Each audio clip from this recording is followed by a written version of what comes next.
Buenas tardes de nuevo a todos. Bienvenidos al Monasterio San Bernardo. Mi nombre es Gerardo Fernández Morante y es un placer realmente estar aquí esta tarde-noche con vosotros. ¿De acuerdo? Hoy, día 23 de diciembre, un día curioso, ¿no? Vamos a hablar de una de las personas más importantes de la historia de la humanidad. Se trata de Yeshua ben Yosef, ¿de acuerdo? Se llama Jesús, hijo de José, más conocido por todos nosotros como Jesús de Nazaret. Jesús es la única persona que realmente ha sido capaz de dividir la historia de la humanidad por el hecho de su nacimiento. Es curioso ese dato. Millones de personas se dirigen a él en oración cada día. Lo adoran, le suplican y lo aman. La tercera parte de la población mundial lo llama Jesucristo. Las otras dos terceras partes, aun sin ser cristianas, lo consideran un líder espiritual realmente grande.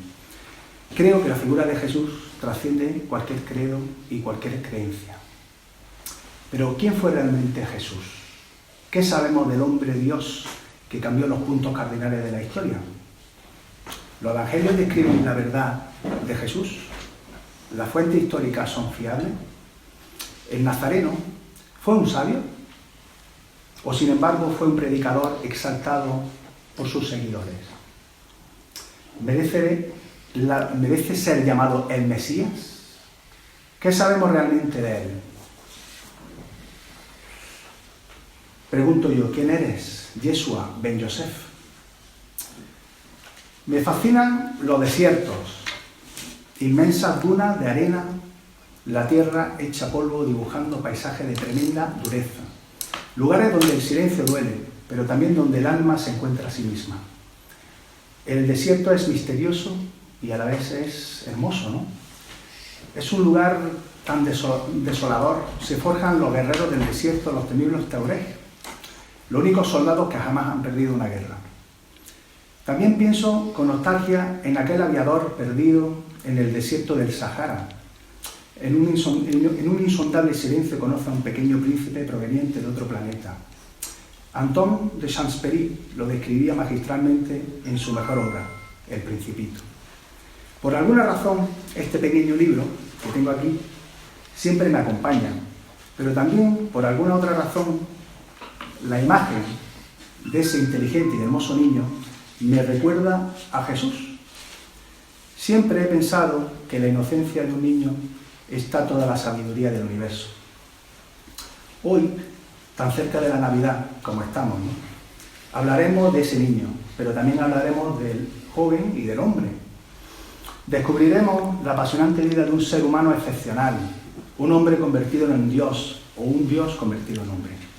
Hablaremos del convulso contexto histórico de aquella época en la que nace abrazado por el amor de María y de José y calentado por el aliento de un buey o una mula entre roca y madera húmeda.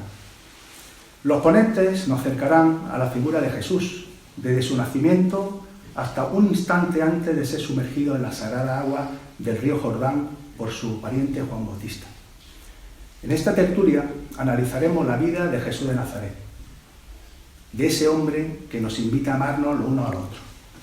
Ahora, en este momento, con mucho amor, les dejo con mi gran amigo Anxo Dorrego, escritor, narrador y editor, y para mí una voz que llega al alma. Anxo, cuando quieras. Buenas tardes, bienvenidos y, ante todo, felicidades por estas fiestas. Agradezco su presencia en unas fechas tan cercanas y al mismo tiempo añoradas por mí, dada la ausencia obligada de mis más queridos seres. También debo agradecer, como no podía ser de otra manera, a mi amigo Gerardo su insistencia en que abra esta tertulia, pese a conocerme y saber que no soy practicante religioso. El viernes de la semana pasada tuve la gran suerte de asistir en el Auditorio Manuel de Falla a la interpretación por la Orquesta y Coro de la Ciudad de Granada del oratorio El Mesías, del autor inglés George Friedrich Händel. La atmósfera de paz y tranquilidad que me envolvió durante 3 horas de audición me hizo rememorar mi infancia siempre presidida por Jesús. Tuve una gran suerte con mis padres. Me educaron dentro del seno cristiano, me inculcaron la presencia de Jesús y cada noche, antes de meterme en la cama, le agradecía y pedía mantuviera a mi familia, pues era la constante junto con sus recomendaciones de no hacer mal a nadie. Acompañé a mis padres y hermanos durante años a la Santa Misa los domingos y fiestas, seguí las normas y bajo las oportunas bendiciones fui bautizado, continué con la primera comunión, confirmación y por supuesto con las oraciones que fundamentalmente mi madre me enseñó. Besé las manos de los sacerdotes de obligado cumplimiento. Recibía cada domingo la comunión tras confesar previamente todas y cada una de mis acciones estaban presididas por Jesús, el Hijo de Dios. Avancé hasta cumplir 14 años y fue el momento en que mis padres me dijeron: hasta hoy hemos cumplido las normas y obligaciones que debíamos como cristianos. A partir de este momento serás tú quien decidas sobre la conveniencia o no de seguirlas. ¿Por qué? Quise saber las razones y me respondieron: formulas preguntas y planteas cuestiones y dudas y nosotros no podemos responderte. Deberás reflexionar y preguntar a personas mejor preparadas que nosotros en este aspecto. Lo hice. Visité a mi profesor de latín y religión.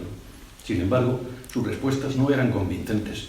Se sujetaban en un elemento difícil de comprender en mi poca experiencia y dada mi edad. Busqué en librerías y bibliotecas libros que me condujeran a entender la existencia de Jesús, considerado como Hijo de Dios, dentro de la llamada Trinidad. Los pocos que conseguí leer abundaban en las mismas apreciaciones escuchadas a mi profesor con similares explicaciones. Un año tuve la gran suerte de conocer a un hombre ajeno a la religión cristiana. Fue vital para despejar mis preocupaciones. Era doctor en medicina, psicólogo y psiquiatra, y se ocupó de responder a las cuestiones que le presenté. Por fin, alguien supo darme algunas explicaciones para intentar aclarar mis dudas. Fue un estupendo amigo. Sus relatos eran breves, llenos de sabiduría y detallado conocimiento, capaz de transmitir tranquilidad, fervor y sosiego para mi futuro. Me abrió nuevos horizontes. Con ellos fui capaz de entender a quienes dicen conocer los deseos de Dios y de su Hijo Jesús de Nazaret. Los miedos y temores escuchados acababan con frases similares: Dios lo quiere así. Si era el resultado negativo. A partir de sus conocimientos pude comparar ciertos aspectos de la fe cristiana, motivo de mis dudas y preguntas. Una de ellas la comunión del cuerpo y sangre de Cristo. Él me comentó el significado de teofagia, la práctica de comer el cuerpo de un Dios, impuesto en la religión mitraísta, mantenida en el Imperio Romano desde el siglo I al V de nuestra era, hasta que el emperador Constantino reemplazó el mitraísmo por el cristianismo. Descubrí que mi comunión tuvo antecedentes paganos, una sustitución cristiana del mitraísmo, presentada como el sacrificio de Jesús de Nazaret. El cúmulo de información que recibía, a través de los relatos de mi amigo el doctor, sacudían mi interior aún juvenil con dudas y nuevas cuestiones planteadas. También comprendí el significado del enotismo, nueva adaptación de costumbres anteriores al cristianismo por el actual. La mayoría de los emperadores romanos eran enotistas, creían en la existencia de muchos dioses, pese a considerar a un dios en particular como supremo sobre el resto que formaban el panteón romano. Basándose en ellos, los representantes de la fe cristiana absorbieron el paganismo romano y reemplazaron el panteón de los dioses por los santos cristianos, que deciden situarlos a cargo de alguna característica para convertirlos en patrones de las ciudades. Parto de la premisa, como no podía ser de otra manera, de mi profundo respeto por quienes me escuchan, por sus creencias y por mi constante peregrinar en busca de respuestas a mis dudas. Intento conocer la razón de mi amor sincero por Jesús en mis primeros años, retrotraerme a los principios de las religiones que se apoyaron en otras para adaptarlas a las necesidades de sus inicios e interpretar las manifestaciones de Dios. Llegué a pensar que para el ser humano nunca fue bueno supeditarse en las filosofías religiosas por su adoctrinamiento y limitación de su libre albedrío y desde luego a su educación para temer a Dios, de niño y joven pensé lo opuesto: alegría, sinceridad, felicidad. Cuando rezaba y clamaba a Jesús niño y cuanto escuché entonces era mentira. Mi respuesta es: todo no, aunque en parte es incierto. En mi humilde opinión es una construcción de antecedentes paganos adaptados, manipulados por quienes dicen interpretar a Jesús. Nada ni nadie eliminará los recuerdos de mi niñez. Fui feliz rezando, encomendándome a Jesús, pidiéndole por mi familia, mis amigos y el resto del mundo, para que nada negativo le sucediera. Desde entonces, Él me hizo ser buena persona.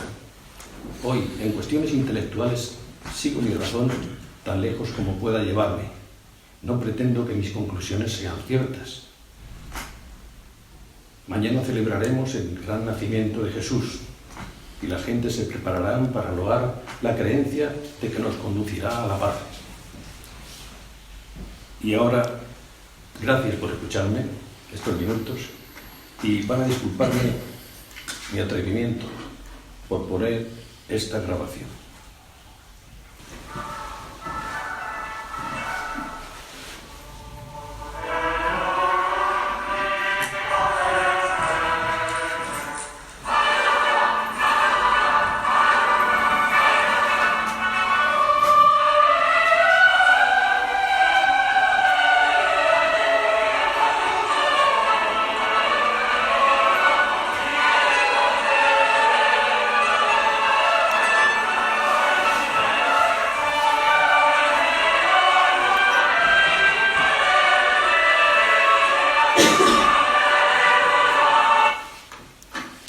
Feliz Navidad a todos. Muchas gracias.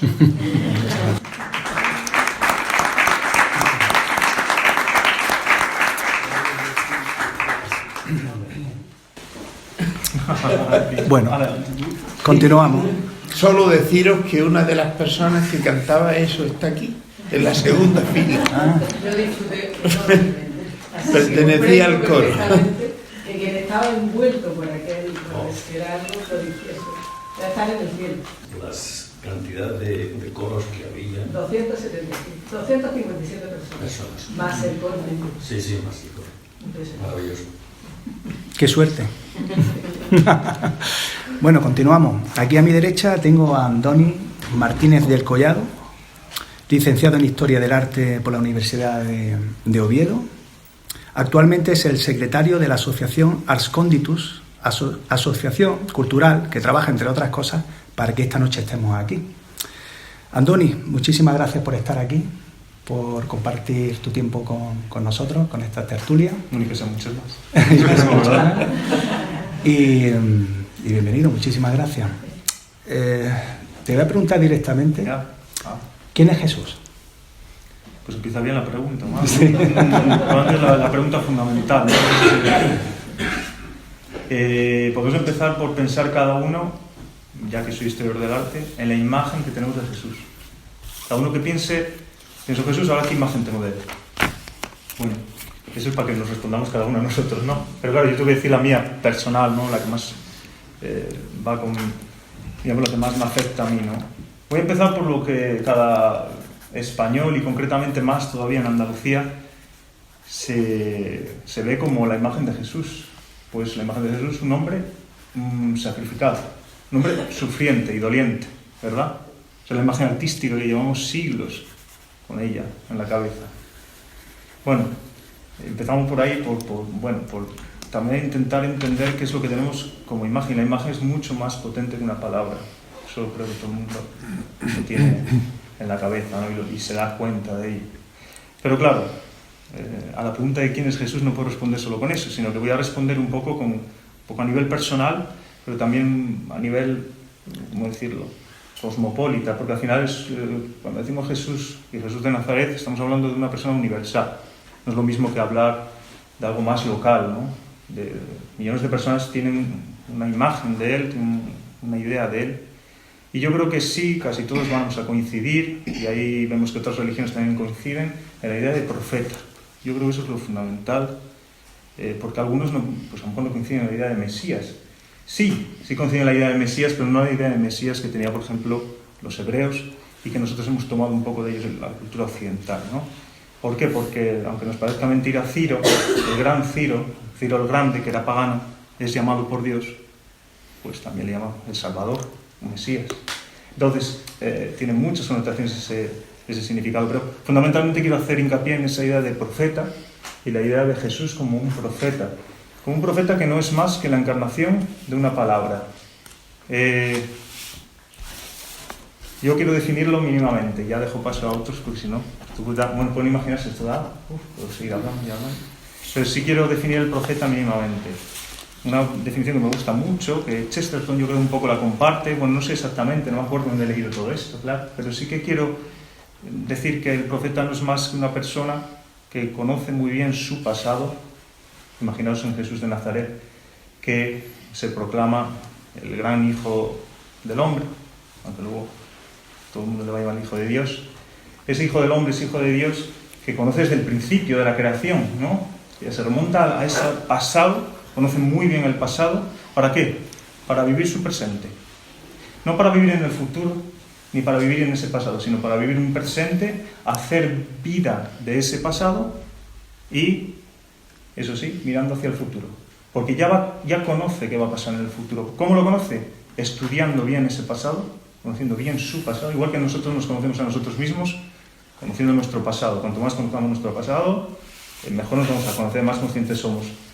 ¿Para qué? Para poder vivir nuestra realidad, ser conscientes de nuestras acciones, de cómo actuamos, que es una de las cosas fundamentales de un profeta, ser consciente de cómo actúa, aunque vaya contracorriente, que es lo más habitual, la gente no se conoce y conoce ese pasado, para ir hacia un futuro que él promete y que quiere que se lleve a cabo.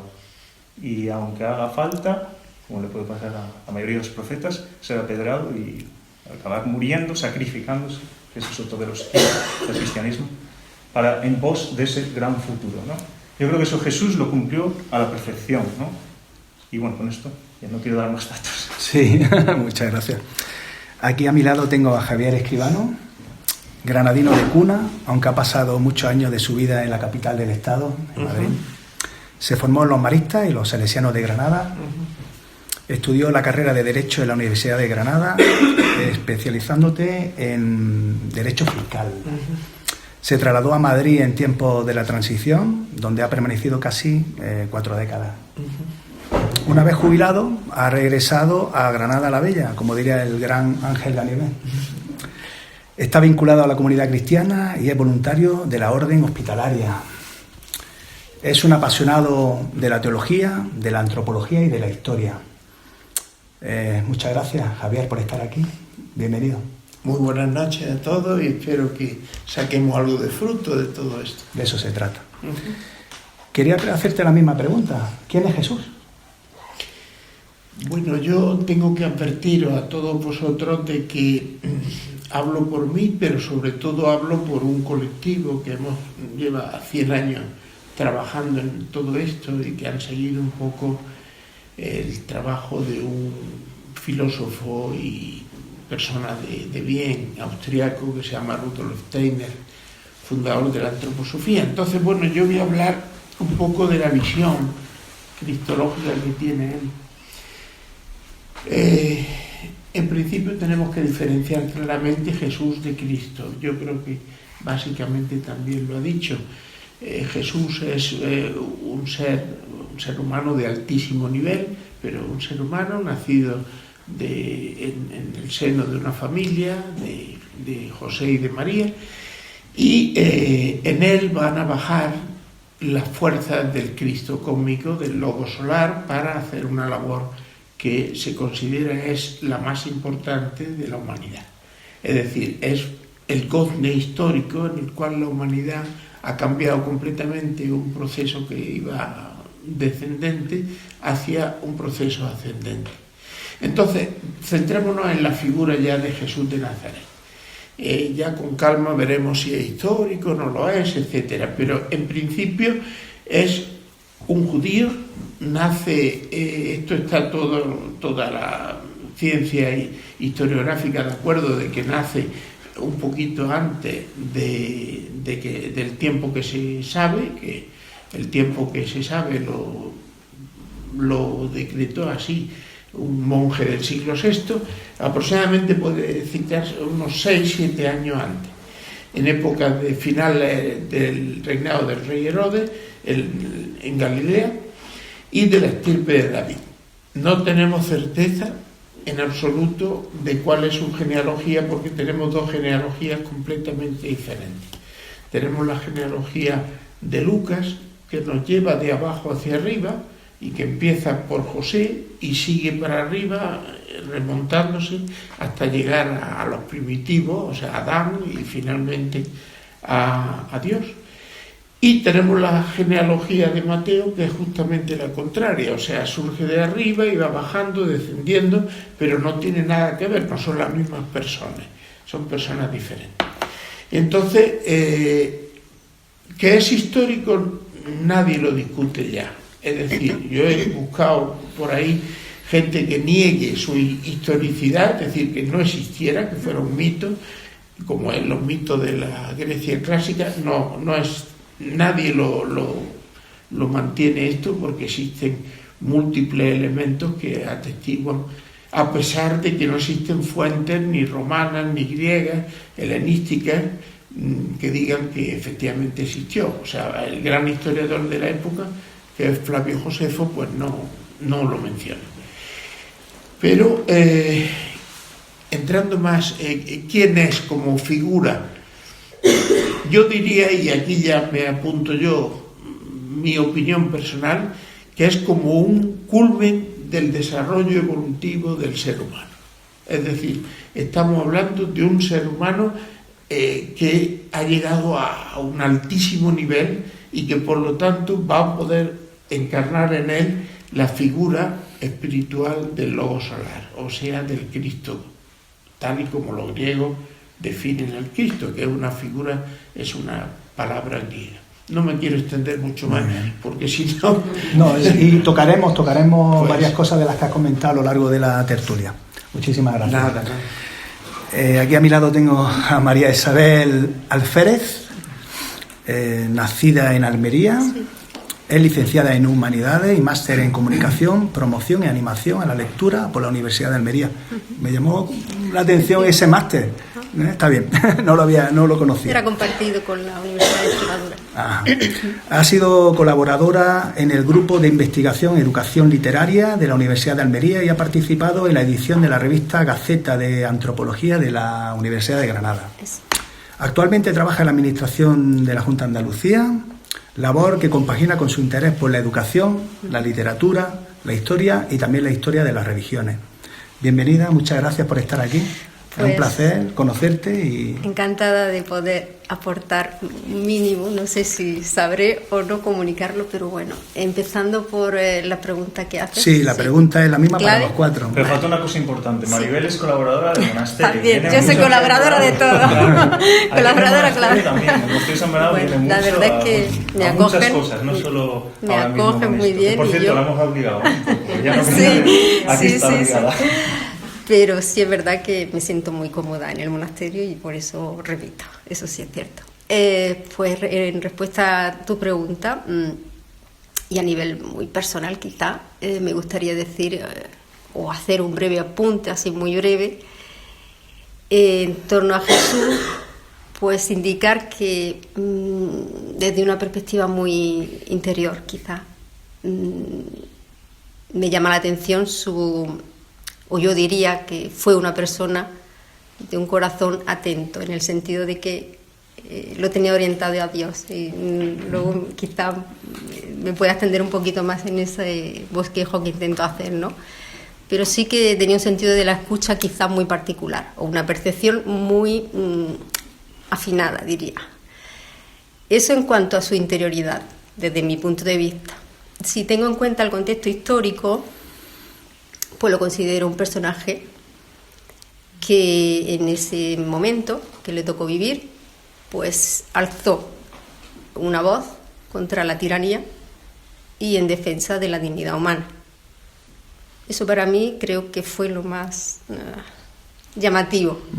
Aparte luego pues de todos los hechos que conllevan ya ese situarse desde una perspectiva de defender a los débiles y a las personas que más necesitadas, y que quizá ese es para mí el mensaje clave a partir de ahí, pues, bueno, se desarrolla todo un contexto, con documentos, con hechos que, bueno, detallan toda la vida, y que quizás lo que más me llamó la atención cuando me propusieron participar en este coloquio, pues lo poquito que hay de su infancia.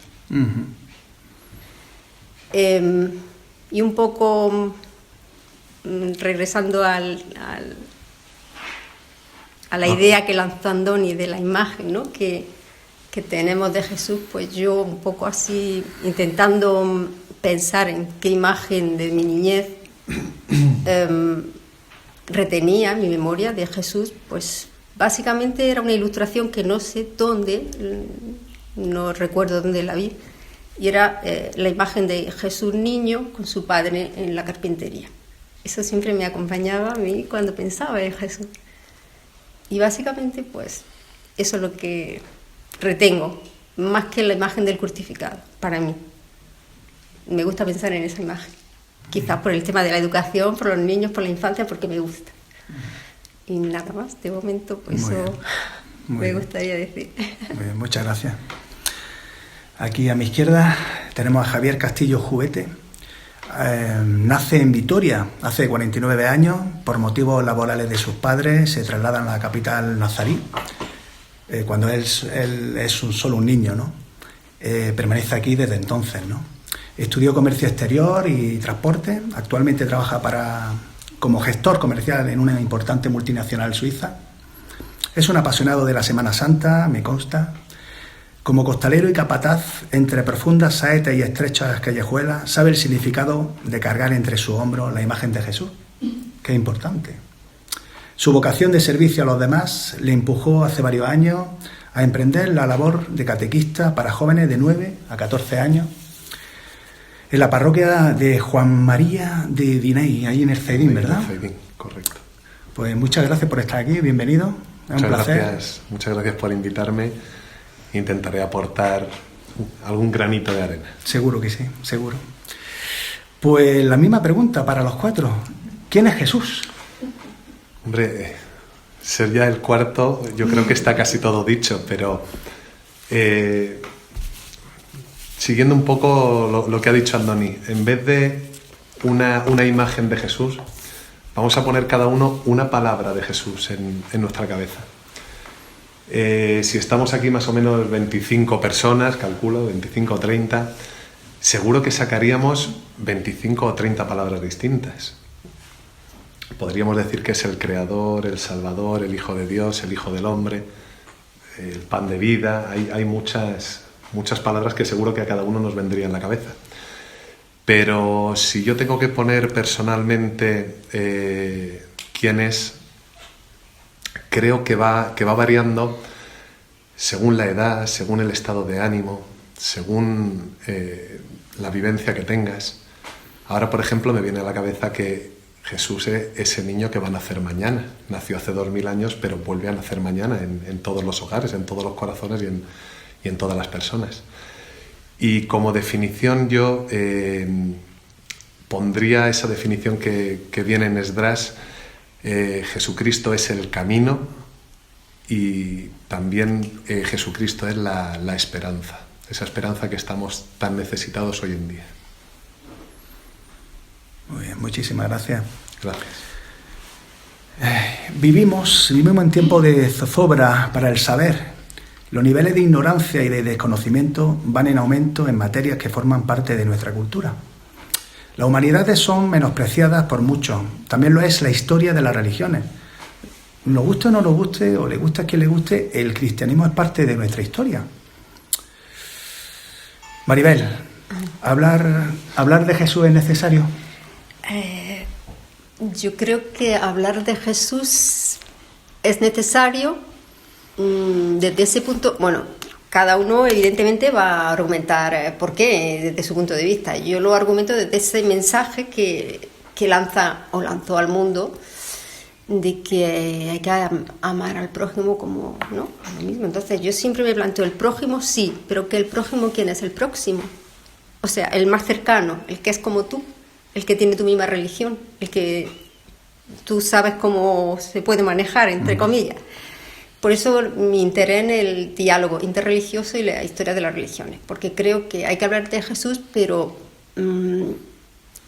bueno, como, entre comillas, líder de una espiritualidad, de una religión, ¿no? Pero sin olvidar que hay personas que siguen a otras líderes, o a otros profetas, y no por eso son o deben de ser menospreciados o, no sé...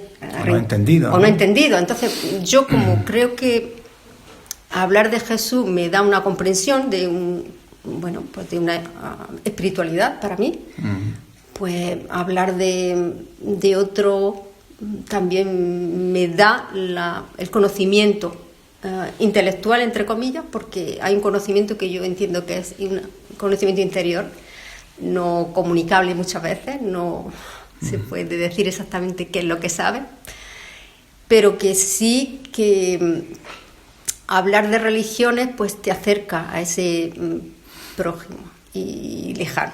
Y para mí es súper interesante y necesario hablar de Jesús, primero pues para comprender exactamente nuestro sentir, no ya conocimiento que tengan más o menos de toda la doctrina o de toda la teología que pueda abarcar, pero sí un conocimiento de cercanía hacia pues un ser que está y que te puede aportar una serenidad o una paz o un saber hacer para los demás, no para ti solo, sino para el bien común. Entonces, sí, en ese sentido, sí, claro que debe de hablarse y debe de estudiarse y debe de conocerse y, sí, divulgarse. En apoyo de lo que dice Maribel, me permito, Sí. Jesús también tenía muy en cuenta, bueno, yo creo que es sabido de todos, pero que lo pensemos un momento. Por ejemplo, el episodio de la Samaritana, que todo el mundo conoce, ¿no? Los samaritanos siempre eran bastante despreciados por la casta judía, ¿no? O pensamos, por ejemplo, en su genealogía, aparece Ruth, la cananea, aparecen no solo el elemento judío, ¿no? Puro. Y eso lo tenía también en cuenta Jesús, por ejemplo, en su discurso, cuando dice, en uno de sus discursos, ¿no? Cuando dice que el único que fue curado de lepra fue un pagano, porque creyó en el profeta, ¿no?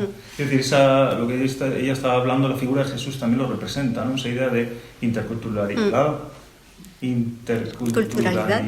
¿no? Se capaz de comprender el otro, aunque él diga, y se lo repita, incluso también enfrente de ellos, diga, la salvación viene de los judíos. Bien, ahí no entramos en ese tema, pero sí que vean, reflexionar solo en ese apoyo de la figura de Jesús como apoya lo que acaba de decir Maribel, nada más.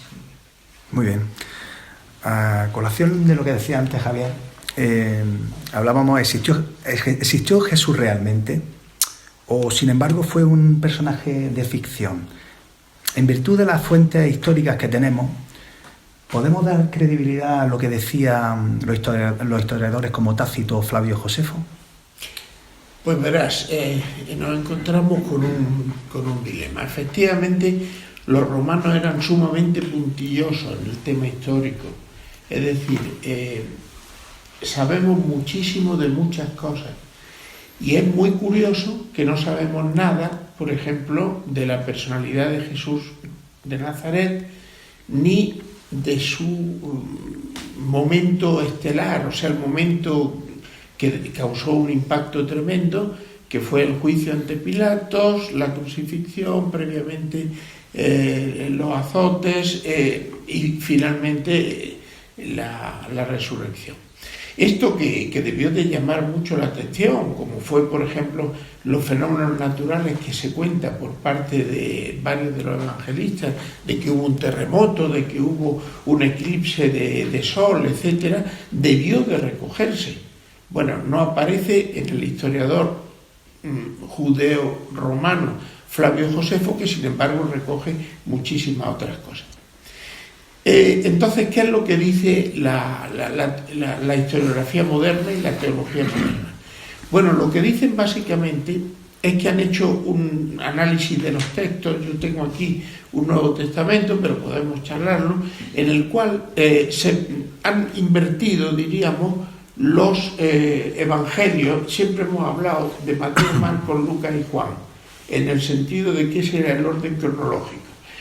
Actualmente no se va por ahí. Se habla de que Marcos es el primero, con gran diferencia de los demás. Es un evangelio mucho más sincrético, mucho más pequeño. Además, en plan de broma, dicen que es un largo prólogo para hablar fundamentalmente del misterio del Gólgota.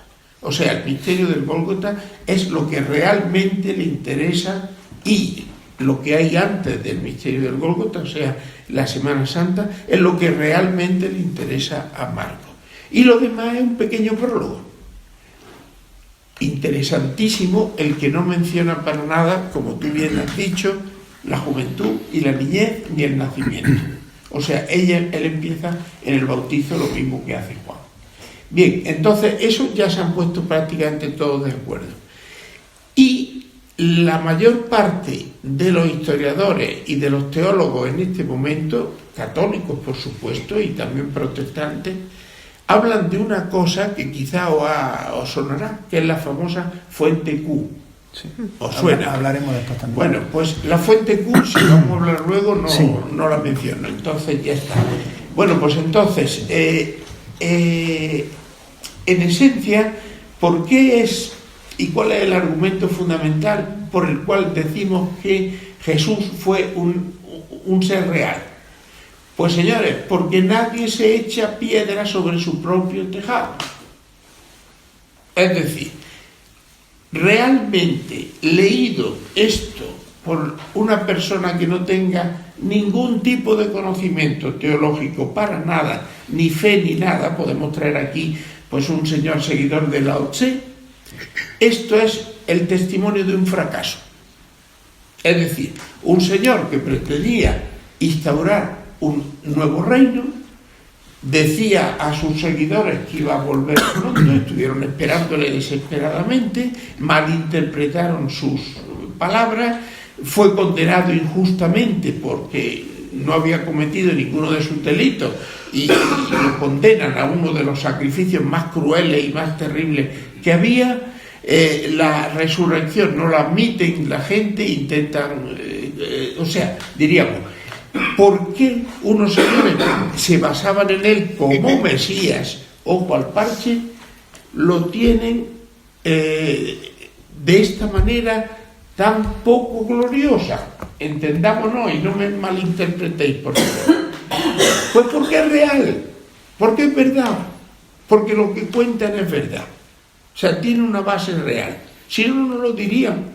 Se habrían inventado un mito glorioso, no un mito sangrante colgado en una cruz. No sé si nos entendemos. Es decir,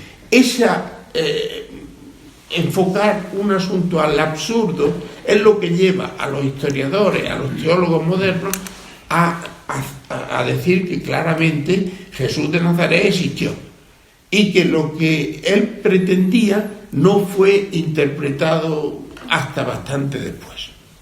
Podemos decir siglo I, siglo II, siglo III, pero al principio pues no se le entendía.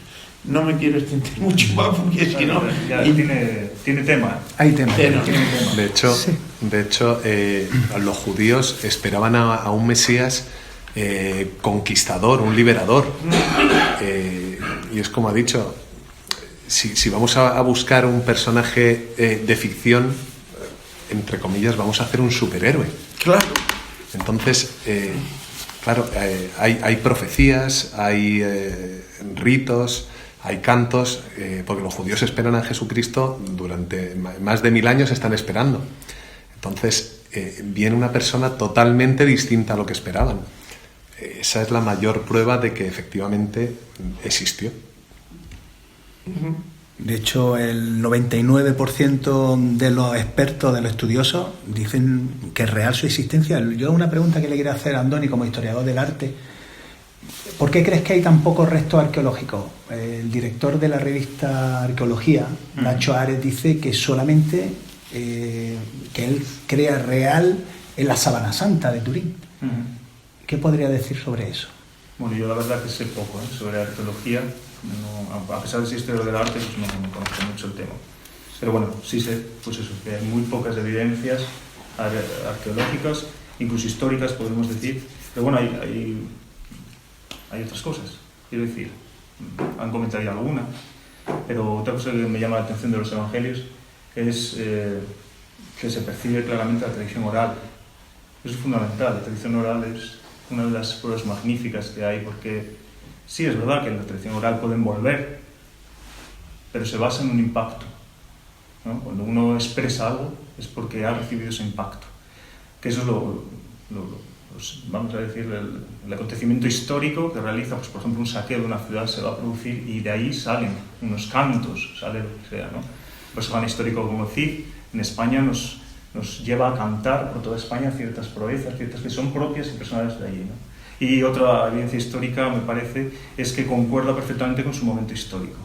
Quiero decir, no se ve una gran falsedad, puede haber algún retoque, pues que está escrito en griego, sí, pues ya se traduce, entonces ya empieza a perder la mentalidad del momento, ¿no? Si se quiere, todas estas cosas están ahí, pero se percibe, en ese sentido histórico, ya hablo de arqueología paleográfica, o no sé cómo llamarla, de escritura, ¿no? Pues sí. Es verdad que arqueológicamente a nivel material, lo poco que conozco es mínimo, nulo, pero también quiero llamar la atención sobre otra cosa, es lógico y normal, y es otra prueba más, que en principio parece que va en contra, pero yo creo que va a favor de la veracidad histórica, y es que a los romanos pues no les afectó prácticamente nada, porque no forma parte de su historia. Cristo no formó parte de su historia hasta el siglo III. Nada más que eso, así de sencillo.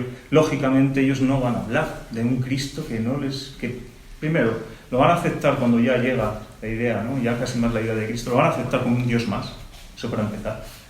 Y segundo, ellos no podrían verlo porque sus profetas no hablarían de eso, hablarían de otras cosas y de otros salvadores y de otro tipo, es otra cultura, ¿no? Por eso yo creo que más que en contra juega a favor esa idea. Y bueno, me he ido un poco por peteneras, ¿vale? Pero porque es verdad que yo a nivel arqueológico sé poco y las pocas evidencias que hay también, lógico, estamos en un momento que Jesús ¿qué hizo Jesús? Si estamos hablando de Tito, el emperador Tito, pues nos vamos a encontrar un arco, pero Jesús no construyó ningún arco, Jesús no construyó ni escribió siquiera, por tanto, lo que hizo fue mucho más importante probablemente, y eso viene recogido más bien pues porque impacta en la historia y ya se encargan otros de historiar eso. Es la famosa, y termino con esto, ¿vale? No me extiendo más, es la famosa relación entre el poeta y el héroe, ¿no?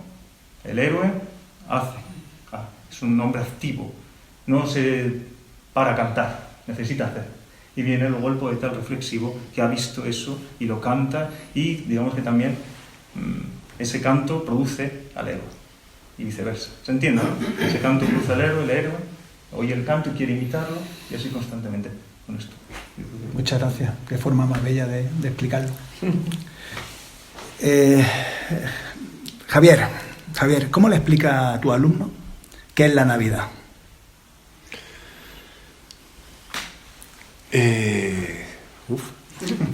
Sí, además... Bueno, yo doy catequesis a niños de 9 a 15. Voy a incorporar uno con 15. En un principio había puesto 14, pero es un reto que tenemos porque ese de 15 está en esa edad que sí, que no, y lo queremos traer. Es el reto de este año. Entonces, de 9 a 15. Explicarlo a los niños es complicado, porque si le preguntas qué es la Navidad, te dicen Papá Noel. Es triste. La Navidad existe porque existió el nacimiento de Jesucristo. Si Jesús no nace, no tendría sentido. Entonces, explicarle lo que es el nacimiento, lo que significa, ese niño crece, ese niño por qué nace, ese nacimiento en un pesebre que tiene su porqué, nació en un pesebre. Entonces es explicarle que lo fundamental de la Navidad es Jesús. Y una vez que nos basamos ahí, pues ya el por qué Jesús va creciendo, va a dar la vida por nosotros. El Papá Noel es secundario, los Reyes Magos sí, los Reyes Magos son importantes y tienen su significado. Y es explicarle, que eso es lo siguiente igual para hablar la importancia de cómo nació Jesús. Jesucristo nace en un pesebre, que un pesebre es distinto a lo que nosotros ponemos hoy en el portalito. El pesebre era una pila de piedra donde se hacían los sacrificios de aquellos corderos perfectos. Entonces, cuando nacía un cordero perfecto, y allí en Belén donde eran más perfectos todavía, los envolvían en unas telas y los ponían allí para preservarlos, para cuidarlos. De ahí a que cuando el anuncio a los pastores les dicen: encontraréis a un niño en un pesebre, ellos saben lo que van a encontrar, al cordero perfecto que se sacrificará por nosotros. Entonces es el darle ese mensaje a los niños, que es complicado por la edad, que lo fundamental es Jesús, y el resto, el arbolito, los regalos, es secundario. Lo importante de la Navidad, y lo que quiero expresarles siempre, es la idea de qué es Jesús. Muy bien. Y bueno, ya que ya he hecho mención, ¿quién eran los Reyes Magos? Los Reyes Magos existieron de verdad, están enterrados en la Catedral de Colonia, está la tumba de los Reyes Magos, está allí. Y los Reyes Magos eran 3 sabios, 3 estudiosos, que tienen una... Bueno, en un principio vieron, cuando se hace la anunciación a los pastores, en aquella zona hubo como una gran luz, los Reyes Magos lo vieron, esa luz desaparece, pero se queda una estrella. No se sabe si una estrella, si un planeta, ninguna de esas cosas, una luz que les guía. Yo esa luz la quiero interpretar como que es esos ángeles que anuncian a los pastores, también les anuncian a ellos, y es el que les guía a ese camino. Y esos Reyes Magos, pues tenemos la obligación de ser todavía nosotros, cada uno de los que vamos a adorar, a postrar y a dar lo mejor a ese niño Jesús. ¿Podemos intervenir? Sí, por supuesto, podéis intervenir cada vez que queráis. A mí hay un tema que me preocupa bastante, si queréis que os diga, y parto de una premisa básica. Yo soy una persona creyente, es decir, y además mi credo no me lleva a una pasividad, me lleva a una acción. Es decir, yo estoy involucrado en varias cosas y en temas de religiosidad intento llevarlo a la práctica. Bueno, esa es una premisa básica. Entonces, siguiente paso.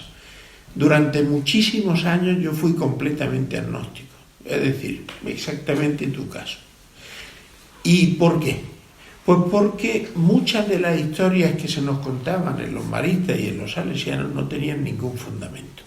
Y además nos las contaban personas que eran bastante crueles con nosotros. Entonces, eso nos lleva por la fuerza del péndulo exactamente al sentido contrario. Y temo que esto es la generalidad hoy en día. Es decir, a mí me da mucha pena que prácticamente en las iglesias no hay jóvenes, nadie. Es decir, yo suelo ir a San Juan de Dios y allí no hay nadie. Es decir, si hiciéramos un estudio de la gente que está allí, pues de 60 para arriba. Y no sé si en tu tierra es mejor, pero en general tenemos aquí una enorme excepción que es este señor, pero lo normal es... Bueno, entonces, ¿qué es lo que pasa? Que la gente empieza a averiguar, por ejemplo, la Navidad. Pues la Navidad era la fiesta del Sol Invicti, es decir, era una fiesta pagana de los cultos de Mitra que tenía además un correspondiente con el nacimiento de Dionisos, es decir, el Sol en su momento de máxima, en el hemisferio norte, en su momento de máxima oscuridad, empieza a nacer, es decir, empieza a crecer. Y entonces cada día hay más sol. Y entonces, como hemos yo identificado al sol, estoy hablando de los paganos, pues hicieron una fiesta. Entonces el niño dice, esto es un cuento y a vivir. Y entonces ya se acabaron los reyes. Y entonces tenemos que trascender esas cosas para intentar buscar un sentido más profundo, porque si no, me temo que en un plazo no demasiado largo nos vamos a encontrar con una crisis muy grande. Y esa yo la estoy viviendo en el lugar donde yo colaboro y trabajo, que es la Orden Hospitalaria de San Juan de Dios. Pues se está haciendo una labor inmensa, pero hay 1.200 personas en el mundo entero. Entonces, o se resuelve esto de alguna manera, o la Orden Hospitalaria tendrá que cerrar y que salga, el último que salga que apague la luz. Yo creo, bueno, es posible que la juventud lo que necesita fundamentalmente es acción, no tanto palabras. Es lo fundamental, porque un joven necesita actuar, no que le diga, mira, esto es tal, no. El primero necesita descubrirlo por sí mismo, cosa que es lo más complejo, ¿no? Quizá de realizar, pero no solo descubrir, ¿cómo lo descubre por sí mismo? Actuando. Entonces, una de las cosas que yo creo que se podría hacer, ¿no? Sería, o que se tendría que intentar hacer, es llevar las cosas a la práctica, no tanto en la teoría, ¿no? Era un pequeño apunte, simplemente, en reflexión a la que habías comentado, totalmente. Que apoya un poco también ese nivel práctico. Que la teoría es importante, yo creo que sí, pero esa teoría es la que, insisto, tiene que ir descubriendo él poco a poco, el joven, y sobre todo a través de sus hechos, de ver que una persona que está diciendo y hablando del niño Jesús y demás, pues que luego tenga un comportamiento, ¿no? Me estoy imaginando el caso que habías comentado, pues de cómo tratar a un niño, saber tratar a un niño, ¿no? Lógicamente, si la teoría va diferente de la práctica, ahí es donde el joven, no, porque además el joven, bueno, no quiero entender mucho más, pero el joven, digamos que no ve, o ve las cosas muy rápido, ¿no? Le pasan las cosas rapidísimo, entonces no tiene capacidad tampoco para poder ver cosas que nosotros vemos. Estás más preparado para ser un héroe más que un poeta, ¿no? Muy bien, ahí está. Me ha gustado mucho. Pero ya que lo dices, ¿cómo piensas, qué piensas, cómo Jesús le podría hablar a un niño? Bueno, las pocas referencias que hay de la niñez de Jesús también son pocas de los niños con Jesús. Sin embargo, son trascendentes. Jesús ve a un niño, mejor dicho, vamos a otros niños, pero niñotes, esos que no les gustaba a Jesús. A Jesús no le gustaban los niñatos, yo os lo digo. ¿Por qué? Porque sus niñatos, que son sus discípulos, se dedican a pelear por a ver quién es el más importante. ¿Se acuerdan de eso, verdad? ¿Qué hace Jesús? Coja a un niño, le dice, ven aquí. Viene el niño, ¿cómo se veía mejor que yo, seguro? Ven aquí, el niño viene, se pone en medio y dice, como no sean como... Bueno, ¿a qué se refería? Bueno, como todo el mundo lo conocemos, no me explico más, pero sí saben que para Jesús, en general, cada vez que aparece un niño, lo que saca bueno del niño es la humildad. Ser una persona capaz de ser humilde. Y el humilde lo que hace es escuchar. Porque al niño le dijo, ven aquí. ¿Qué hizo el niño? Vino. Pero porque escuchó. Pero antes si a los discípulos dice, bueno, ven aquí. Estaban ahí discutiendo entre ellos. Claro, el niño no estaba discutiendo. Bueno, a lo que me refiero es que él ve a los niños y la infancia como un ejemplo de humildad, fundamentalmente. Y desprecia a los niñatos que se dedican a pelear por cosas infantiles, pero no siendo niños, claro. Eso, bueno, la pregunta era más o menos esa, ¿verdad? La pregunta era más o menos esa. No sé, es que me quiero imaginar a Jesús hablándole a un niño o a varios niños. No sé, yo creo que no podría haber más muestras de ternura, ¿no? No lo sé, me da la sensación, sí. ¿No? Y que además... Quiero quererlo así, ¿no? Sí, que además es una imagen gráfica que tampoco se representa mucho, como decía Maribel, ¿no? Ella se imagina a San José, bueno, eso se representa un poco más, pero verdad que en el arte a Jesús con los niños no se representa mucho y sin embargo tiene una escena que todos tenemos en la cabeza seguro, ¿verdad? Que es cuando dice, dejad que los niños se acerquen. No lo hacía con los adultos. A ver ahora cómo soluciona esto, muy sencillo. Hay que tener en cuenta también que en esa época los niños estaban fuera del entorno, es decir, no podían en el ambiente familiar ni se le hacía caso, ni no es como ahora la infancia que tiene su atención y la educación, no.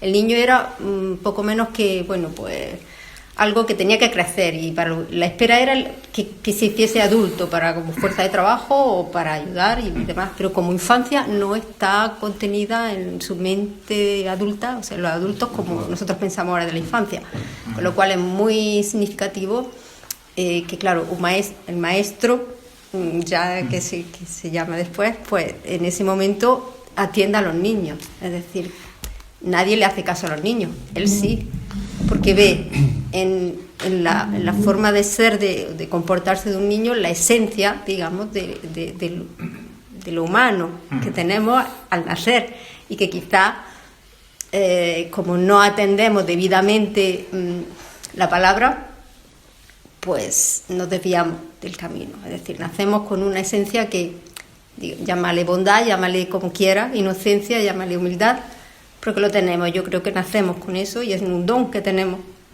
que no sabemos valorar y que no tenemos en cuenta a lo largo de nuestra vida. Y si lo tuviésemos presente cada día fuese Navidad, pues eso no se perdería. Iríamos incrementando y ese amor se iría fortaleciendo, cosa que lo olvidamos. Y por tanto, ese es el tema que yo creo que habría que rememorar cada día y tener presente. Termino simplemente el discurso de antes por decir que los adultos no lo hacían en general, porque quiero recordar bastantes pasajes en los que él se iba al lago y se iba a la montaña huyendo de estos aduladores. Además él dice, hay un pasaje, no sé si es Marcos, que dice, bueno, no me acuerdo, yo la verdad que tengo mala memoria para estas cosas, pero sí me acuerdo que dice que huía, dice que no se fiaba de ellos. Y normal que no se fiara porque ya saben que después fueron los mismos que dijeron crucificado. Pero bueno, a lo que íbamos, que es que él en alguna ocasión dice a sus discípulos, coger el barco que me voy al lago, para allá, o a la montaña subía para huir de esto. A eso me refería con lo de que con los niños tenía su especial relación. Pero siempre con los más desplazados, porque al final se acercaba a los leprosos, a los enfermos, a las mujeres, porque igual que los niños no tenían ningún tipo de... Las mujeres tampoco, las prostitutas, los publicanos, los cobradores de impuestos. Siempre los marginados. También. Bueno, pero dejaban de serlo, ¿eh? En fin, en la inocencia de un niño está la sabiduría, toda la sabiduría del universo. Eso es lo que creo yo. Sí. El Evangelio de Mateo narra la aparición de un ángel a José, diciéndole, huye a Egipto hasta que yo te lo diga, porque Herodes buscará al niño para matarlo. Esa misma noche se marcharon a Egipto, poco después se desarrollaba lo que conocemos como la muerte de los inocentes, ¿no?, en Belén. Esto me hace pensar que la familia de Jesús eran emigrantes. ¿Sí? Hay una cosa importante, le dicen, o sea, vuelve a tu tierra, ¿tal? Y van a Nazaret para que se cumpla una de las profecías, sí, que tiene que ser nazareno. No a Belén. No, pero las dos tienen razón. Sí. Él nace porque era de la estirpe de David y por lo tanto nace en Belén. Pero él es nazareno, o sea, él dice, creo que es Isaías, me parece, pero sí. El nazareno tiene una connotación también, quizá ya se ha perdido un poco. Hay una frase que es terrible, dice, pero ¿tú crees que de Nazaret podrá salir algo bueno? Exacto. Pues tenía una connotación negativa. Eran despreciados, eran una zona muy, muy despreciada. Sí. Por eso. Eran del norte, básicamente. En el norte de Palestina. Pues me da la sensación que Jesús estuvo destinado a ser perseguido toda su vida. ¿Qué opináis al respecto? Porque ya, antes de nacer ya lo estaban persiguiendo. Y siempre lo estuvieron persiguiendo.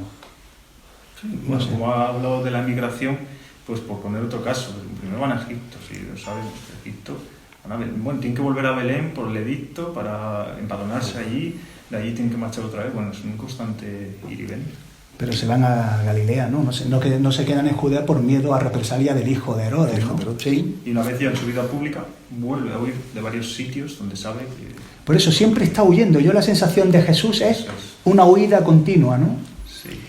Él va completamente en contra de lo que se esperaba de él. Es decir, volviendo a la idea de que era un profeta, que lo has mencionado tú, y después más que un profeta, a partir del bautismo, pues de él se espera fundamentalmente un ser que redima a Israel de su esclavitud, de su servidumbre a Roma y a la familia de Herodes, que eran de un pueblo colindante con... Y él no va por ahí. Entonces, al no ir por ahí, se pretende periódicamente, además el Evangelio lo dice también, lo seguían porque querían coronarlo.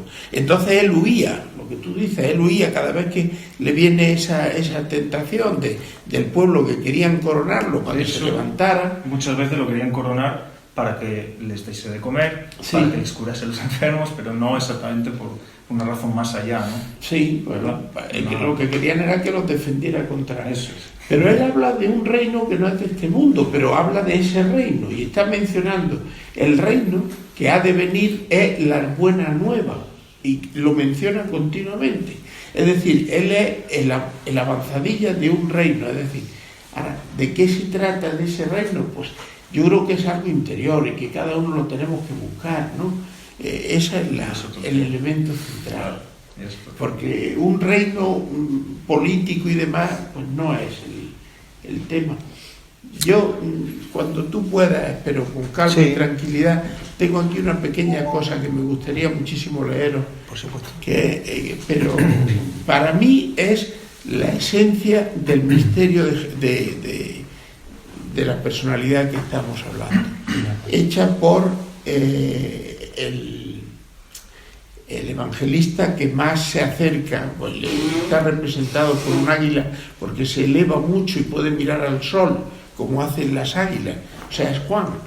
Y entonces, pues en su prólogo, de una manera tremendamente sincrética, pues manifiesta un poco la esencia de lo que estamos viendo, pero lo podemos hacer cuando tú decides. Quizá al final, como cada uno vaya a tener una última pregunta, me parece correcto si pueda añadir ahí.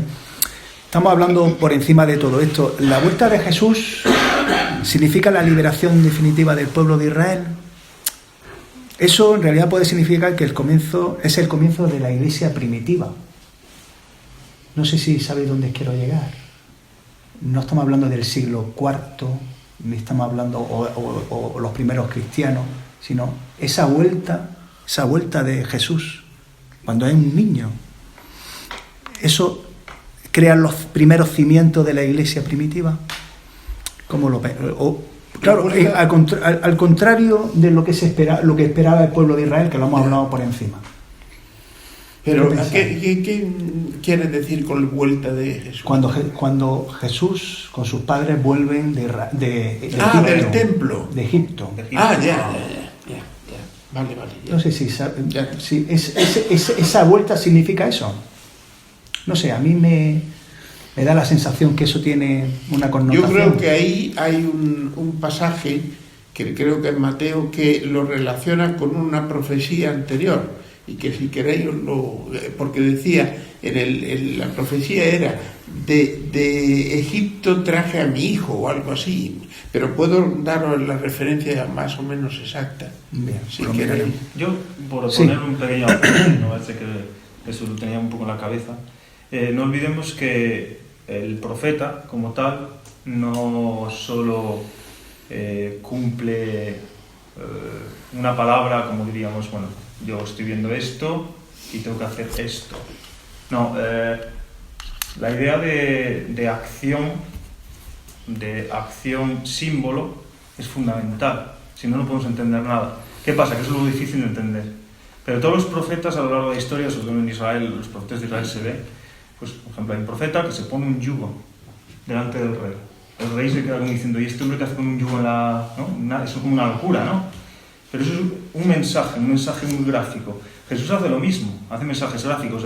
El más inocente puede ser ese del niño, ¿no? Coger a un niño y ponerlo en medio, eso lo entiende todo el mundo. Pero hay otros mensajes, no olvidemos que son mensajes a acción, que a veces, no sé, a mí me cuesta entender, por ejemplo, qué significa que está escribiendo en la tierra.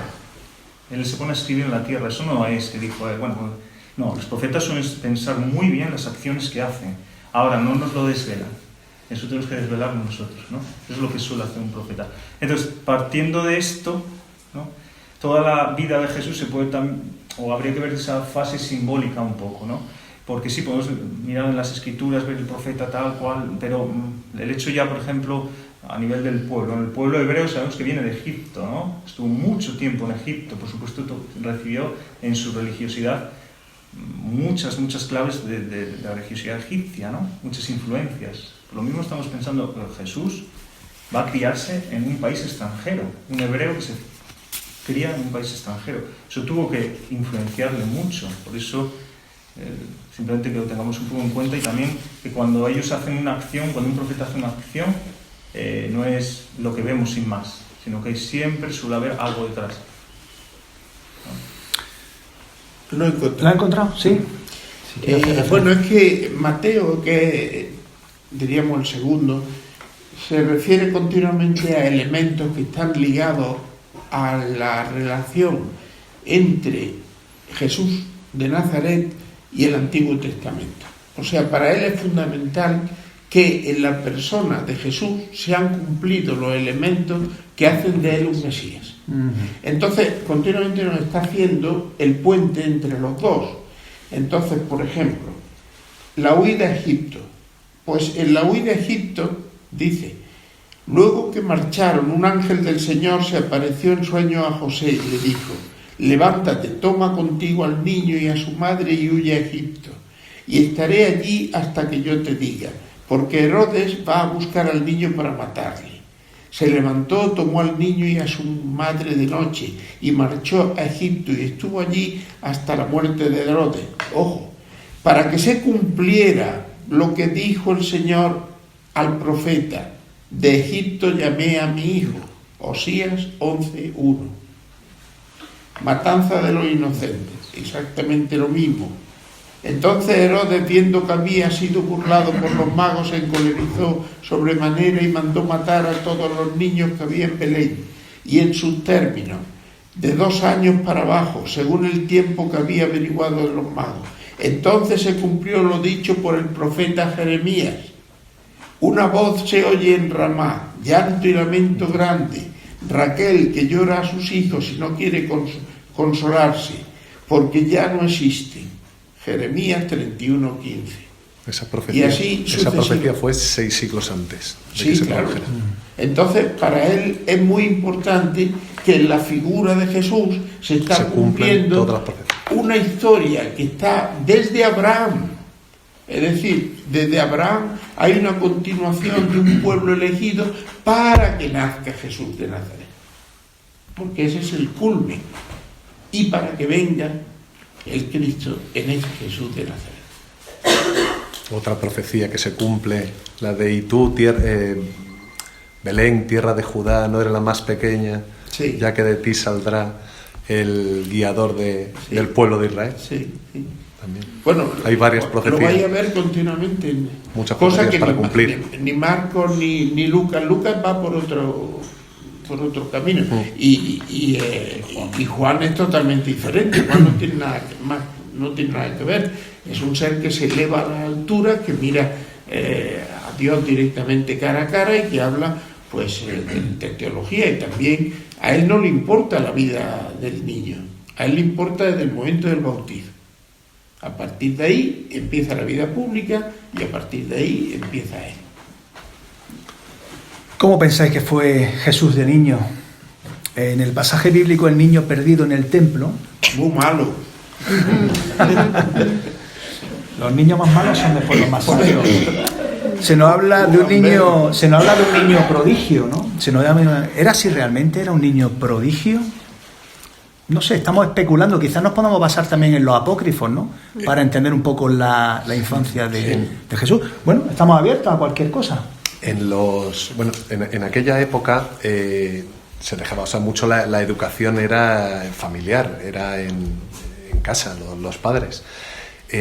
Al templo iban, a las escuelas de las sinagogas, iban para aprender lo que son de las escrituras. Pero Jesús no recibió esa formación en las escuelas de las sinagogas, él recibió esa formación directamente del cielo, de su Padre. Y esa pérdida, pues eso, a los 12 años es cuando va al templo y es cuando se pierde. Pero ese niño, yo más que gamberro diría que fueron, no sé, ese carpintero eran unas manos serviciales, seguro que de pequeño era servicial. Habla de la formación. ¿Realmente se sabe algo de su formación? ¿Tuvo formación como para ser después rabino? No escribió nada. No. Pero se intuye que sí sabía, evidentemente, leer, ¿no? Y había leído la Sí, escritura. bueno, la escritura la sabe absolutamente de memoria porque sus palabras están referidas continuamente a la ley de Moisés. Es decir, él era un rabino totalmente docto en la ley, ¿no?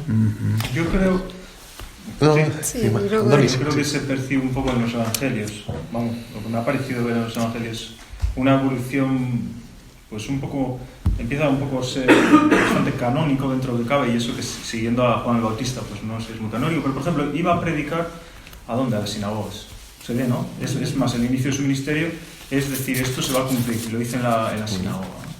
Pero eso sí le pone un plus más. Nadie es profeta en su tierra. Eso ya se lo saca él de la mano, para que lo sepa todo el mundo, ¿no? Pero bueno, la evolución que yo veo es, empieza a predicar en las sinagogas, ¿no? Es como si ahora mismo un profeta, Dios lo quiera, empieza a predicar en los púlpitos de las iglesias. Bueno, los púlpitos no, porque ya no lo dejarían, pero en las iglesias, ¿no? Va allí y predica en las iglesias. Pero poco a poco se va dando cuenta y luego se ve que empieza a ir a Jerusalén y se toma ya las riendas por su mano. Empieza a echar a los mercaderes del templo. El primer acto que hace nada más llegar a Jerusalén. Que cada vez que llega a Jerusalén el pobre es para sufrir, siempre. Todo que va a Jerusalén, incluso cuando fue a los doctores, ¿no? Que claro, como un niño pues no le hicieron mucho caso, pero me imagino que hubiese dicho cosas muy interesantes porque estaba todo el mundo ahí un poco a ver qué dice el niño, ¿no? Bueno, siguiente evolución. Parece que después, digo, esto es mi percepción, a lo mejor o sea, no tengo datos, sino desde lectura simplemente. Parece que después de las ciudades donde hace milagros y demás, empieza a retirarse y a predicar ¿dónde? En el Monte de los Olivos, empieza a predicar pues cerca del lago, siempre en lugares un poco apartados, ¿no? Es verdad que ya empieza a tener éxito, claro. Al principio no le haría mucho caso por las sinagogas, todo lo contrario. Bueno, simplemente anotar esa evolución que venía al caso por lo que estábamos hablando, ¿no? De que si él conocía la Escritura, sí, conocía la Escritura, pero poco a poco se os dice tal, más yo os digo. Que no dice, bueno, has dicho esto, hacemos otra cosa, no, yo os digo otra cosa también. Aunque en un principio le preguntaban para intentar pillarle en algo, y él huía un poco de esa ostentación, en un principio huye de ese saber de más, hasta que ya llega un momento en el que él sabe cuál es su camino, cuál es su función aquí, y es cuando efectivamente pues ya empieza a decir las Escrituras y ampliarlo, pues como decía Andoni, y además yo os digo. Pero en un principio huía un poco de eso. Pues yo quería añadir, en relación a tu comentario, si acudimos a los apócrifos, por ejemplo, pues hay en el Evangelio árabe de la infancia, hay un pasaje muy ilustrativo, ¿no? En este sentido, que el niño Jesús lo sabe todo. Entonces, pues, había en Jerusalén un maestro de niños que se llamaba Zaqueo. Este dijo a José, ¿no vas a traerme a Jesús para que se instruya? José dijo, con mucho gusto. Se fue y habló con Santa María, y tomando ambos a Jesús, se lo llevaron al maestro. El maestro, al verlo, escribió el alfabeto y le dijo, di Alal. Y Jesús dijo, Alal. El maestro le dijo, di Bet. Y el Señor Jesús dijo, explíqueme lo que quiere decir el término Alaf y luego diré Bet. El maestro quiso pegarle. Y entonces Jesús le dijo, Alal está hecha de tal y tal manera, la Bet de esta y de la otra forma. Unas son derechas, otras se inclinan. Unas ponen, unas se inclinan, otras son redondas, unas tienen punto y otras no lo tienen. Y en esta letra no va nunca antes las otras. Y esta letra no va nunca antes de las otras. El niño Jesús se puso a explicar toda una serie de cosas que el maestro no había oído nunca, ni leído en ningún libro. Entonces el Señor Jesús le dijo: escuche lo que le vaya a decir. Y este se puso a decir con voz clara y decidida: Alaf, Bet, Gamal, Dalat, etc., hasta la Tau. El maestro se extrañó mucho y dijo: creo que este niño nació antes de Noé. Volviéndose a José, le dijo: me has traído un niño para que lo instruya, pero en realidad es el maestro de los maestros. Y así pues sigue un poquito más, pero bueno, no me quiero extender mucho. Es decir, que a veces pues también, aunque en un principio los apócrifos se tildaron un poco de imaginación, folclore, que no eran, pero bueno, después hay bastantes autores que defienden el acudir a ellos, pues porque hay muchísimos detalles que ahondan o que complementan o que ayudan a comprender mejor los textos. Sí. Claro que sí. Pues hay un ser humano en la vida de Jesús que a mí personalmente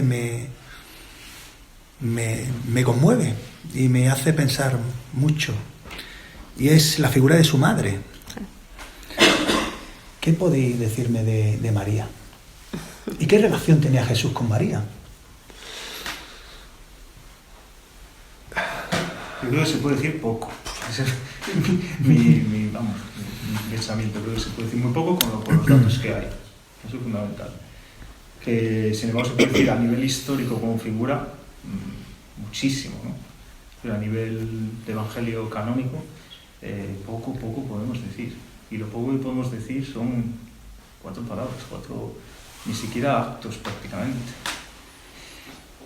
Bueno, si podemos decir algo. Yo no sé, me ha venido así el primero, cuando a los 12 años se pierde en el templo, están 3 días, que esos 3 días también tienen su simbología, y van a buscarle, y claro, le dicen: oye, ¿por qué nos haces esto? Y esa respuesta que le da: yo me tengo que encargar de las cosas de mi padre, es la primera reacción, se puede decir, que María se da cuenta que, entre comillas, considera que San José no es su padre y que su padre es el cielo. Entonces ahí es como el arrancar de esa relación tan paralela, tan en conjunto, tan viviendo los dos todo lo que va a pasar. Pero yo creo que ese es el primer punto de gran unión, de saber lo que iba a pasar en un futuro. Hay una cosa que se repite. Perdón. No, pues es nada. solo una. Es precioso lo que dice inmediatamente después. Y María guardaba todas estas cosas. Correcto. En su corazón. Por eso Sí. digo, es el gran punto ese de... Eso es. Iba a decir también. Pero también quiere decir algo, que es que lo guardaba en el corazón porque después a lo mejor lo reflexionaría. O sea, primero lo guardaba ahí, pero no lo tenía aquí. También se percibe una cosa con respecto a su familia en general. No le prestaron excesiva atención, eso es lo que parece, según los evangelios. No le siguieron en principio. Básicamente parece que después de morir, pues sí, algo ya empiezan a creerle un poco, pero no sé si le creyeron del todo. Eso es lo que yo desprendo de la lectura del evangelio, ¿verdad? Parece que no le han creído mucho, porque si no estarían muy presentes, ¿no?, en su vida. Pero Él también, cuando empieza la vida pública, corta. Es decir, hay un paraje que es bastante duro. Dice: Señor, está ahí fuera tu madre y tus hermanos. Y dice: no, mi madre y mis hermanos son los que siguen la palabra de Dios y la cumplen. es duro. Es bastante duro, ¿no? Y bueno, la figura de María en general, a pesar de que creemos que hay muchas cosas de ella, hay muy poco. Solamente la menciona Lucas. Es el único que la menciona así de una manera más extendida. Y hay pasajes preciosos que se dicen, tanto como es el Magnificat o como es las grandes oraciones de salutación, cuando Isabel recibe a María y está preñada, ¿no? Y dice, oh, como tú, mi señora, vienes a verme, etcétera, ¿no? Pero en general es muy poco. Y lo que sí es verdad es que ha sido un poco, diríamos, no sé, la visión que tienen los orientales sobre el tema a mí me parece mucho más interesante, la verdad. Pero no quiero ser un iconoclasta. Y claro, la visión de los orientales en 2 palabras es que la Virgen María representa la sabiduría cósmica. Es Sofía, es Santa Sofía, es decir, es la tercera persona de la Trinidad. Cuando digo los orientales me refiero al rito oriental, a los ortodoxos. Y por eso la gran iglesia de Santa Sofía en Constantinopla. Pero bueno, nosotros tenemos otra, porque hubo una necesidad perentoria de cristianizar lo que es oculto a Isis. Es decir, Isis y Deméter, que era la diosa de la tierra, y Isis, la gran diosa femenina por antonomasia, pues estaban extendidísimos en el mundo romano, y cuando Constantino y finalmente Teodosio intenta y decide convertir la religión católica en la religión oficial del imperio, pues había que cristianizar Isis y Deméter para el pueblo. Y entonces pues esa es la madre del Cordero, o sea, la Virgen del Rocío, de la angustia, bla, bla, bla, bla. Pero no es. Yo creo que es un poco tarde, ¿no? ¿Tú qué piensas? Sí. Bueno, pues vamos a ir concretando, quedan muchísimas cosas porque bueno, la verdad que el tema da para muchas cosas, ¿no? Porque hemos hablado el título de la Fuente Q, Sí. Quería Lo entrar. de la Fuente Q es apasionante, pero... Me gustaría haber hablado un poco más de los evangelios, de los tipos de evangelios que hay. Son 83 evangelios, ¿no? Sí. En total, ¿no? Hay bastantes temas, ¿no? Yo creo que la palabra de Cristo Jesús está viva en el siglo XXI y con eso creo que nos tenemos que quedar, ¿no?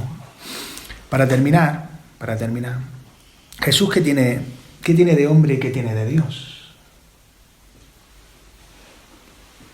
Yo quiero empezar un poco... Sí, quiero empezar diciendo que él siempre, prácticamente siempre, se declara el Hijo del Hombre. Él se llama así, el Hijo del Hombre. ¿Quién le va a llamar el Hijo de Dios? Eso es lo curioso. Aunque él no niegue nunca ese título. Pues el Hijo de Dios se lo va a nombrar primeramente los demonios, se lo van a decir en público, y él les va a reprender y decir, no digas eso. Y después... Vamos desde casi al final del todo. ¿Quién le va a llamar el Hijo de Dios? Pues Caifás, allí, desde lo alto, además de un modo despreciativo, por lo que se ve, ¿no? Eres tú el Hijo de Dios. ¿Y él qué le va a decir? Y verán al Hijo del Hombre. Vuelve otra vez con el Hijo del Hombre. No niega, pero no se autodeclara Hijo de Dios, que yo recuerdo ahora mismo en ningún pasaje. Por eso, bueno, la tradición siempre ha hecho, yo creo, hincapié especialmente en la divinidad de Cristo más que en la humanidad de Cristo, ¿no? Digo, la tradición católica a la que pertenecemos. Luego siempre se nos olvida, y a mí me da un poco de pena porque hay una parte histórica, no olvidemos que los que cuentan la historia, y es lógico y está muy bien, son los vencedores, entonces la parte herética pues muchas veces se olvida dentro de la historia. Pero también quiero dar es una pequeña reflexión. O sea, la parte heterodoxa ha sido lo que ha sido de grande gracias a que tenía enfrente a esa herejía. Y son los que han perdido. Pero los dos han sido los que han construido, ¿no? Los que han ido construyendo la realidad. Porque nosotros tenemos la construcción de la realidad, de la victoria, ¿no? De los que han ganado, que son quienes la cuentan. Bueno, simplemente decir que el Hijo del Hombre, Hijo de Dios, son títulos que sí quería dejar claro que en el Evangelio él siempre se declara Hijo del Hombre, ¿no? Que me gusta que cómo hace hincapié en esa humanidad. Eso y también otra cosa interesante, el Hijo del Hombre, para la mentalidad judía que conocía un poco los profetas, era a quien Dios le estaba dando la autoridad. Era un título casi, digamos, como el rey, ¿no? Por decir de una manera, un título de autoridad. De hecho, viene muchas veces y ¿con qué autoridad mandas? ¿Con qué autoridad dices? Esa palabra es Pregunta, clara. constantemente. Sí. Correcto. Muy bien.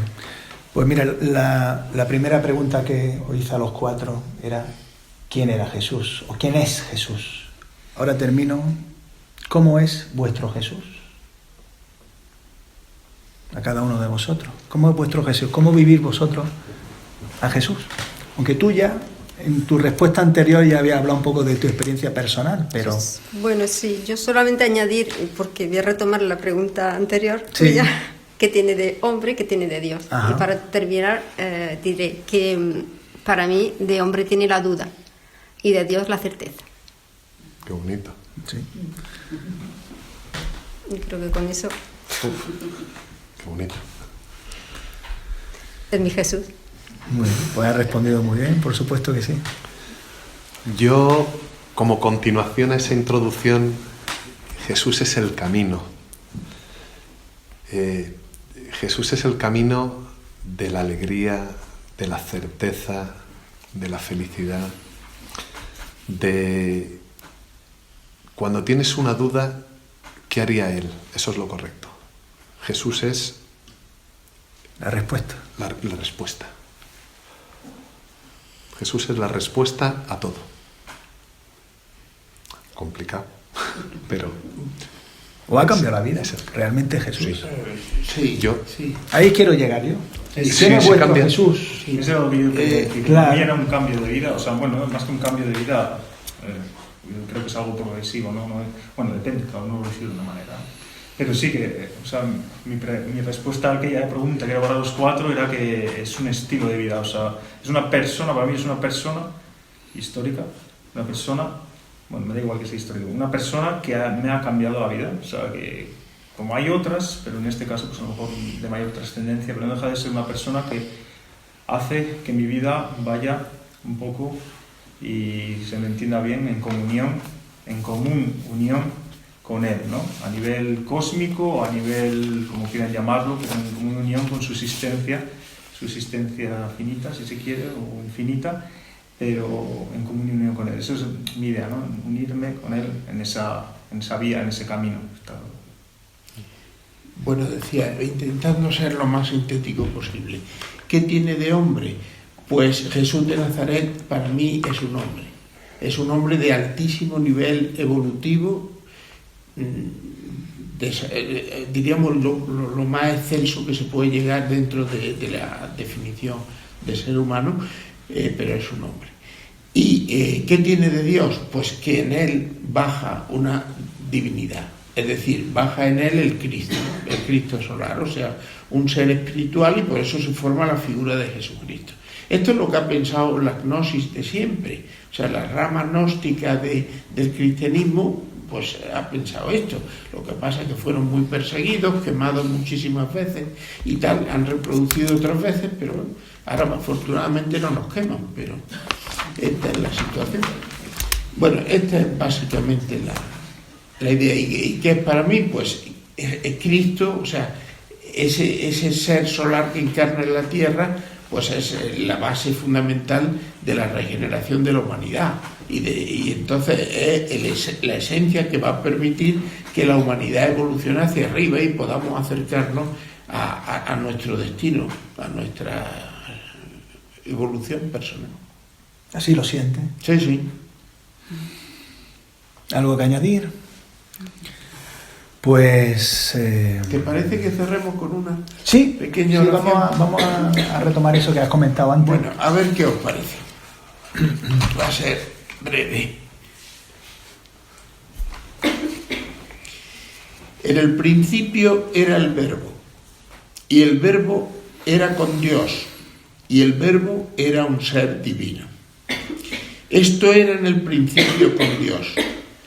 Todo fue engendrado por Él, y fuera de Él nada llegó a existir.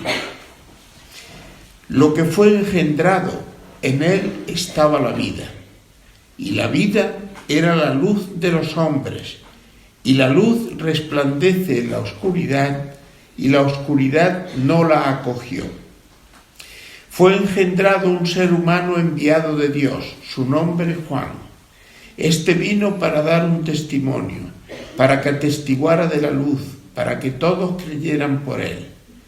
No era él la luz, sino quien debía dar testimonio de la luz, pues la luz verdadera que ilumina a cada ser humano venía a este mundo. En el mundo estaba y el mundo fue engendrado por él y el mundo no lo reconoció. A su propio reino vino y los que eran suyos no lo recibieron. Pero a todos los que a él recibieron les dio la potestad de engendrarse como hijos de Dios.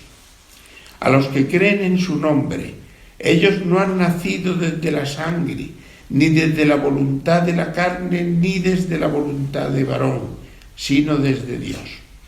Y el Verbo se hizo carne y puso su morada entre nosotros, y hemos visto su gloria, revelándose como el unigénito del Padre, lleno de gracia y de verdad. Juan atestigua de él clamando: este era del que yo dije, el que viene detrás de mí me antecede, porque era antes que yo. Pues de su plenitud hemos recibido todos, y gracia sobre gracia, porque la ley fue dada por Moisés, la gracia y la verdad nos ha llegado por Jesucristo. A Dios nadie lo ha visto jamás. El Hijo unigénito que está en el seno del Padre se hizo el guía hacia él. El prólogo del Evangelio de Juan. Pues muy bien. Si queréis, el público ahora, hacer alguna pregunta, alguno de los ponentes. A mí preguntando, pero me gustaría si me dejáis decir algo. Sí, por supuesto. Yo siempre he creído, me ha fascinado siempre la figura de Jesús, y creo que después de muchos años de estudio sobre esas materias, Jesús fue un niño prodigio. Para mí es una opinión personal, como podemos conocer, no sé si alguien ha conocido un niño que es superdotado, son como, dicen vulgarmente, parece que se ha comido a una persona adulta.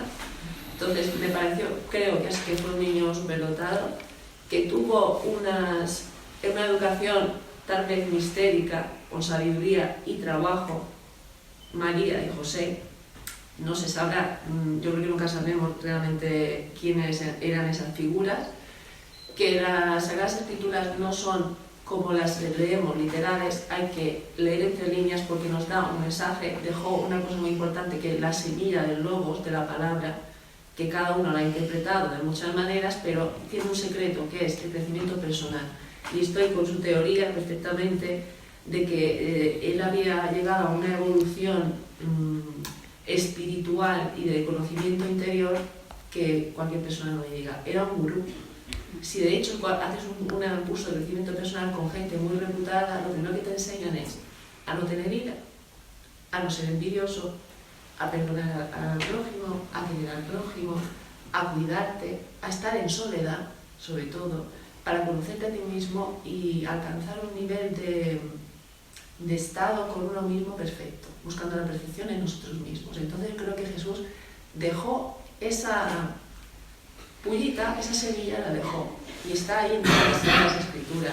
Y siempre cuento una cosa que no sé si procede aquí, pero muy referente a él. Mi abuelo, que ya cumpliría 100 años si viviera, ya falleció hace casi 30 años, contaba siempre una anécdota, que él cuando tenía 17, 18 años, al pueblo fue no me sale la palabra ahora, un mago, no, tenía otra palabra, era un... ¿sabes de dónde? ¿Chamán? No, Curandero. era un... Registro. Exactamente, así, pero esa palabra no era. Y trajo una botella oscura de vino y la puso en la mesa. Y había unas 40 personas, imagínate, hace 40 años, ¿no? Mi abuelo, si vive algún sitio, saca cuentas. Y dijo, bueno, de esta botella me podéis pedir lo que queráis, que os daré de beber a todos. Y claro, la gente del pueblo, pues me decía mi abuelo siempre montándome, me dice, no sé cómo ese señor lo hizo, pero yo bebí café con leche, el que venía detrás de mí bebió whisky, el que venía detrás de mí bebió chocolate, y todos estábamos convencidos que había bebido algo de allí. ¿Por qué digo esto? Porque Jesús hizo milagros. Pero yo estoy en que tenía una educación mistérica y que el bautizo fue un antes y un después, es decir, una iniciación a un proceso ya de formación y de enseñanza. Y con eso pues no quiero tampoco extenderme mucho porque muy interesante. que nos ha dejado, pues, el que quiera entenderlo y volver a leer la Biblia y ver las Sagradas Escrituras, hay algo ahí escondido que tenemos que entender. Y no es literal como nos lo cuenta, es el mensaje. Un mensaje, otro mensaje, todos tenemos un mensaje. ¿Alguien quiere aportar algo? ¿Quiere preguntar algo? Están cansados. Bueno, pues agradecer a los ponentes su ponencia, su participación, su colaboración y su interés y su amor por estos temas que son muy importantes y de los que se habla poco, porque estas cosas se suelen hablar en la iglesia, se habla de Jesús, pero que un grupo desconocido se junte en un sitio como este, un día 23, tal, bueno, pues es muy interesante. A mí me parece, vamos, un regalo, el mejor regalo de esta Navidad, no de Papá Noel, de Reyes. Al público, por supuesto, muchas gracias. Estamos los que tenemos que estar. Todo es perfecto para mí. A Carlos, que no es que sea surfero, es que tiene mucho calor siempre. Porque esto se quedará grabado y se colgará en un canal de YouTube. Ahora casi a mis 50 me he convertido en youtuber. El canal se llama El Silencio. Y todas las cosas que hacemos por aquí, pues él me ayuda y lo ponemos y queda constancia de esto. Y bueno, es importante también que otra gente que no está aquí lo pueda ver. A la asociación Asconditus, por supuesto, por su interés siempre en divulgar la cultura en cualquiera de sus géneros. Es importante que ellos estén aquí, hacen grandes cosas, lo digo de corazón. Yo desde que los conozco, vamos, es que mueven realmente de forma altruista tantas cosas, lo agradezco de corazón, ¿no? Y nada, deciros, a ver si soy capaz de pronunciarlo, que cuesta. Lo he buscado en Google. Mo'adim lesimka shana tová. Feliz Navidad en hebreo. Gracias.